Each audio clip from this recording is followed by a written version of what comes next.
জামিল আহমেদ, আপনি লিখেছেন অনেকে সম্পদের জাকাত দেয় না, তারা সরকারকে ট্যাক্স দেয়। ট্যাক্স দেওয়ার সময় জাকাতের নিয়ত করে, ট্যাক্সকে জাকাত গণ্য করে জাকাত দেওয়া থেকে বিরত থাকা জায়েজ হবে কিনা? ভাই জামিল আহমেদ, মোটেও এটি করার কোনো সুযোগ নেই। এর প্রথম কারণ হলো জাকাতের সুনির্দিষ্ট খাত আছে। ট্যাক্স যে আপনি দিচ্ছেন গভর্নমেন্টকে, গভর্নমেন্ট সেই টাকাটা ওই খাতগুলোতে ব্যয় করছে না, আপনি জানেন।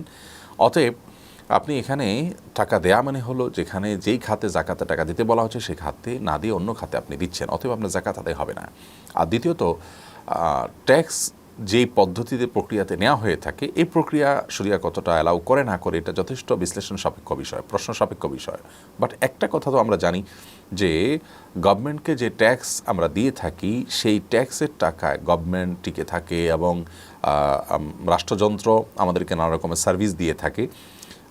আগেই বলেছি যে সেটা এই প্রক্রিয়া নেওয়াটা শরিয়া দৃষ্টিকোণ থেকে কতটা অনুমোদিত অননুমোদিত সেটা আরেক বিষয়।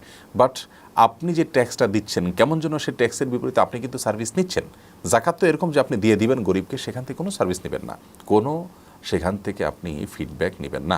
অতএব ট্যাক্সকে জাকাত গণ্য করার কোনো সুযোগ নেই। তো প্রথম কারণটি এক্ষেত্রে সবচেয়ে বড় এবং মৌল সেটা হলো যে আপনি যে ট্যাক্স দিচ্ছেন সেই ট্যাক্সের টাকাটা কি জাকাতে যে 8 খাত আছে সেই 8 খাতে সরকার খরচ করছে?